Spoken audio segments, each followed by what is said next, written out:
Innal hamdalillah nahmaduhu wa nasta'inuhu wa nastaghfiruhu wa nastahdihi wa na'udzu billahi min shururi anfusina wa sayyiati a'malina. Man yahdihillahu fala mudilla lahu wa man yudlilhu fala hadiya lahu. Ashhadu an la ilaha illallah wahdahu la syarika lahu wa ashhadu anna Muhammadan 'abduhu wa rasuluhu alladzi la nabiyya ba'dahu. Allahumma shalli wa sallim wa barik ala Muhammad wa ala alihi wa ashabihi wa man sara ala nahji ila yaumiddin. Qala Allah ta'ala ya ayyuhalladzina amanu taqullaha haqqa tuqatih wa la tamutunna illa wa antum muslimun. Wa qala aidan ya ayyuhalladzina amanu taqullaha wa qulu qawlan sadida yuslih lakum a'malakum wa yaghfir lakum dhunubakum wa man yuti'illaha wa rasulahu faqad faza fawzan 'azima. Ma'asyiral hadirin mu'minin hafizakumullah wa ra'akum. Alhamdulillah, puji syukur marilah senantiasa kita ucapkan kepada Allah Subhanahu wa taala atas segala nikmat yang Allah berikan kepada kita, atas segala keimanan yang Allah limpahkan kepada kita.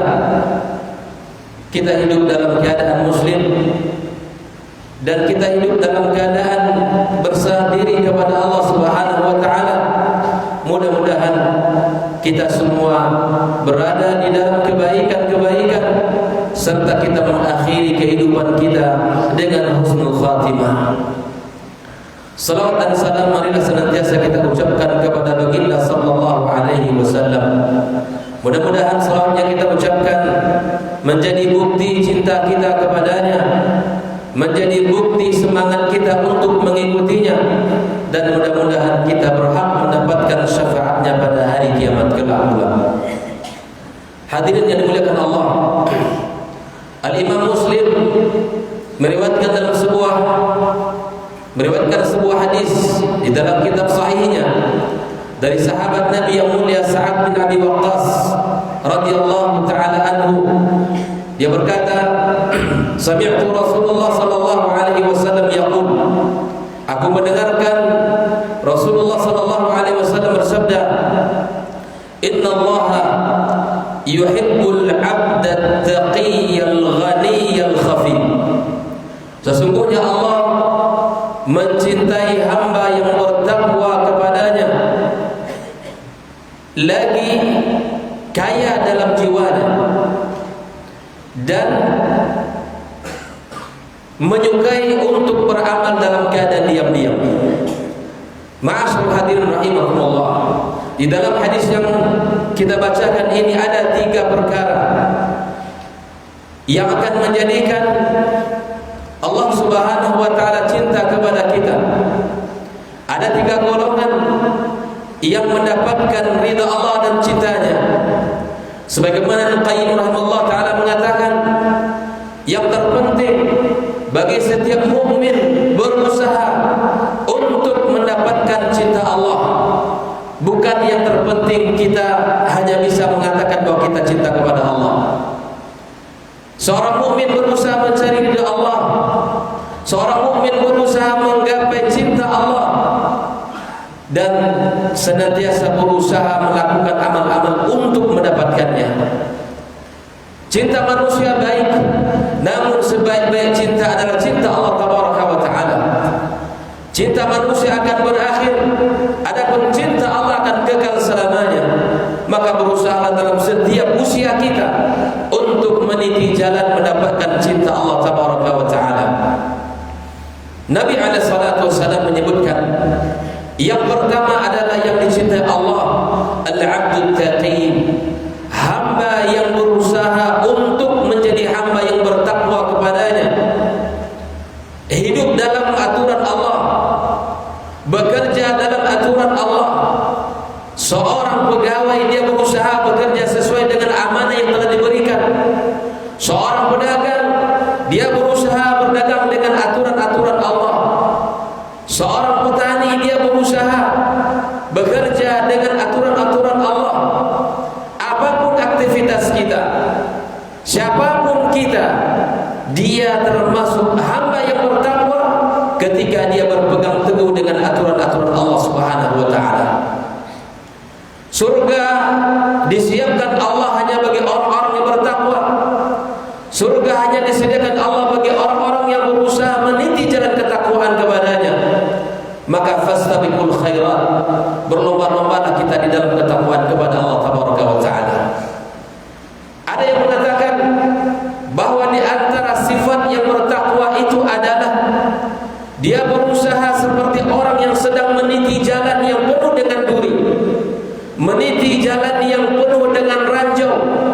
di saat dia berjalan melihat ranjau dan duri tersebut, menyingkirkan, menjauhkan dirinya agar tidak terkena oleh ranjau ataupun duri tersebut. Begitulah mukmin yang berusaha menjadi orang bertakwa. Ketika melangkah di dalam kehidupan, yang diperhatikan adalah aturan Allah. Ketika dia berbuat, dia yang diperhatikan adalah aturan Allah. Mencari nafkah, yang diperhatikan adalah aturan Allah.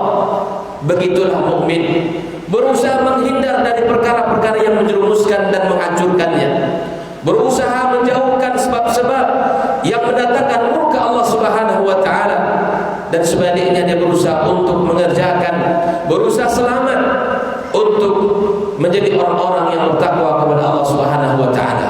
Ma'asyiral hadirin rahimakumullah. Rasulullah sallallahu alaihi wasallam adalah teladan kita. Nabi kita Muhammad sallallahu alaihi wasallam adalah qudwah kita di dalam segala hal dalam kehidupan kita. Telah diceritakan di mana para sahabat Nabi yang mulia, mereka berusaha untuk menjadi orang-orang yang bertakwa kepada Allah. Ada di antara mereka yang tidak ingin menikah, yang hanya ingin beribadah sepanjang hidupnya kepada Allah. Ada di antara mereka yang ingin salat malam, tidak disebutkan dengan yang lain. Ada di antara mereka yang ingin puasa sepanjang tahun, tidak disebutkan dengan yang lain. Nabi kita SAW memberikan sebuah gambaran utuh bagaimana seorang mukmin yang sejati. Kata Nabi SAW, ana akhsyakum wa atqakum lillah. Saya adalah orang yang paling bertakwa, yang paling takut kepada Allah Subhanahu wa taala. Tapi saya adalah orang yang menikah dan juga memiliki keturunan. Saya adalah orang yang berpuasa dan juga berbuka. Dan saya adalah orang yang salat malam dan juga mengambil bagian untuk istirahat. Adalah keseimbangan di dalam kehidupan kita, di dalam segala seluruh aktivitas kita, di mana kita mengikut aturan Allah Tabaraka wa taala tanpa kita mengabaikan perkara-perkara yang dibutuhkan oleh kehidupan kita. Di mana hak jasad kita harus kita perhatikan, hak tubuh kita harus kita perhatikan, hak keluarga kita harus kita perhatikan. Namun di saat yang sama kita berusaha menjaga aturan-aturan tersebut sehingga dalam seluruh aktivitas kita semuanya bernilai takwa di sisi Allah Tabaraka wa taala. Ma'asyiral hadirin rahimakumullah. Ali bin Abi Thalib menjelaskan makna takwa dengan 4 perkara. Yang pertama adalah al-khawfu minal jalil, takut kepada Allah Tabaraka wa taala. Yang kedua al-imanu bitanzil, kita beriman kepada Al-Qur'anul Karim yang diturunkan Allah Tabaraka wa taala. Waridha bil qalil, dan kita ridha terhadap pembagian rezeki yang telah Allah bagikan kepada kita. Dan yang keempat adalah al-isti'dadu liyaumir rahim, di mana kita bersiap diri untuk hari keberangkatan kita menuju Allah Tabaraka wa taala. Sehingga para ulama mengatakan tidak ada hal yang paling menakutkan di dunia ini daripada kematian yang datang secara tiba-tiba. Di saat masih memiliki banyak cita-cita, di saat memiliki banyak angan-angan, tetapi kematian telah tiba kepadanya, kemudian semua itu adalah tinggal penyesalan di dalam hatinya. Sehingga ada orang yang Allah ceritakan di hari kiamat kelak, di saat semuanya telah selesai, di saat semuanya telah dihisab, bahkan mereka ingin kembali ke dunia untuk menyempurnakan kebaikan-kebaikan. Namun apa dikata, ajal telah tiba, kematian sudah datang. Ada hanya datang. Mari kita maksimalkan ketakwaan kita kepada Allah Tabaraka wa taala. Yang kedua yang disebutkan oleh Nabi sallallahu alaihi wasallam, di antara orang yang mendapatkan cinta Allah adalah al-abdu al-ghani, yaitu hamba yang kaya hatinya, hamba yang memiliki sifat bahwa apa yang telah Allah berikan itulah rezeki yang ia terima, tanpa ia berkata-kata atau memiliki sebuah pemikiran yang negatif kepada Allah Tabaraka wa taala. Makanya Nabi sallallahu alaihi wasallam mengatakan, al-ghina huwa ghina nafs, yang kaya itu adalah kaya jiwa, bukan memiliki kaya harta lalu kemudian dia memiliki jiwa yang sempit. Orang-orang yang di dalam kehidupan yang tidak pernah merasa cukup. Katakanlah seperti orang-orang koruptor, di saat dia korupsi, memiliki harta yang melimpah ruah, mobil yang banyak, kebun yang luas, harta benda yang sangat melimpah, rumah yang bagus, tapi dia masih tertarik untuk mengambil harta dari jalan yang haram. Sungguh dia adalah miskin jiwanya orang ini. Karena orang yang harta, yang memiliki jiwa yang kaya, tidak akan pernah mengambil yang bukan milik dia. Ada seorang yang pekerjaannya hanya membersihkan jalan, kemudian dia menemukan uang ratusan juta, dan dia mengetahui sumber harta atau duit yang jatuh tersebut. Dengan senang hati dia mengembalikan kepada si pemiliknya. Laki-laki ini adalah laki-laki yang kaya jiwa. Ikhwanikum muslimin rahimakumullah. Gabungkan antara kekayaan jiwa kita dengan kekayaan harta, itu lebih baik. Di mana Allah Subhanahu wa taala berikan kepada kita kebaikan yang sangat banyak, maka buktikan kita bisa bersyukur atas nikmat-nikmat Allah Subhanahu wa taala. Dan kita harus membersihkan jiwa kita dari sifat yang tidak pernah merasa cukup atas pemberian Allah Tabaraka wa taala. Kita harus bersihkan jiwa kita dari sifat-sifat yang tamak, sifat-sifat rakus yang senantiasa senang untuk mengambil yang bukan miliknya, tidak pernah merasa cukup terhadap apa yang telah Allah berikan kepadanya. Ikhwanikum muslimin rahimakumullah. Inilah yang kedua yang akan mendapatkan cinta Allah Tabaraka wa taala, adalah orang-orang yang senantiasa menjaga jiwanya agar senantiasa merasa puas dari apa yang telah Allah berikan kepadanya. Adapun orang yang ketiga atau golongan yang ketiga yang mendapatkan cinta Allah Tabaraka wa taala adalah al-'abdul khafi, yang senantiasa berusaha untuk mengerjakan amal-amal yang itu adalah amalan tidak terlihat oleh orang lain. Sehingga para ulama seperti Abu Ayyub As-Sikhtiyani, dia berusaha untuk bangun. Di antara kebiasaannya adalah salat malam, tapi di saat subuh sudah tiba, dia mengeraskan suaranya seakan-akan dia baru bangun. Ada di antara para ulama, mereka tidak pernah melaksanakan salat sunnah rawatib qabliyah dan ba'diyah kecuali di rumahnya. Hanya beberapa kali saja dia melaksanakan salat sunnah di masjid atau di masjid kaumnya. Dan begitulah para ulama. Dan masih banyak kisah-kisah yang lain yang menjadi inspirasi besar dalam kehidupan kita, agar kita berusaha menyembunyikan amal-amal yang telah kita kerjakan. Bukankah Rasulullah SAW mengatakan, di antaranya sadaqatus sirri tudfi'u ghadabur Rabb tabaraka wa ta'ala, bahwa sedekah yang kita keluarkan di dalam keadaan sir itu akan menghilangkan murka Allah tabaraka wa ta'ala. Dan di antara salah satu dari 7 golongan orang yang akan mendapatkan perlindungan di hari kiamat kelak, di antaranya adalah rajulun tasaddaqa bi sadaqatin fa akhfaha, laki-laki yang bersedekah kemudian disembunyikan, hatta la ta'lama shimaluhu ma tunfik yaminu, hatta la ta'lama shimaluhu ma tunfik yaminu, seakan tangan kirinya tidak mengetahui apa yang dikeluarkan oleh tangan kanan, berusaha untuk menjaganya. Sehingga Al-Imam Syafi'i rahimahullah ta'ala mengatakan bahwa amal-amal yang kita kerjakan di hadapan orang itu akan sangat sedikit manfaatnya di hadapan Allah Tabaraka wa ta'ala. Berusahalah kita untuk memiliki amal yang itu hanya kita dengan Allah yang mengetahuinya. Mudah-mudahan Allah Subhanahu wa ta'ala memberikan kepada kita 3 jalan kebaikan ini. Semoga menjadi orang-orang yang bertakwa kepada Allah, dan menjadi orang-orang memiliki kaya hati, dan memiliki orang semangat di dalam beramal dalam keadaan sembunyi-sembunyi. Fa'tabiru ya ulil absari la'allakum tuflihun.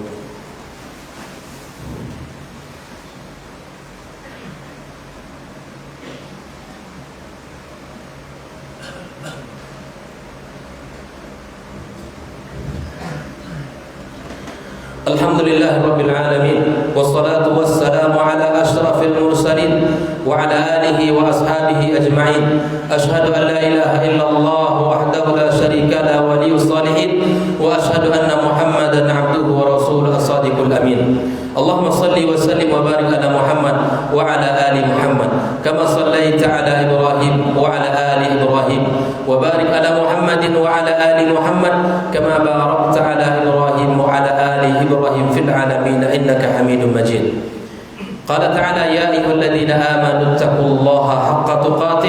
ولا تموتن إلا وأنتم مسلمون أما بعد. Mukminin yang muliakan Allah Subhanahu wa taala. Kita sudah mengetahui hadis Rasulullah sallallahu alaihi wasallam 3 amalan yang menjadi sebab-sebab di mana kita mendapatkan cinta Allah tabaraka wa taala.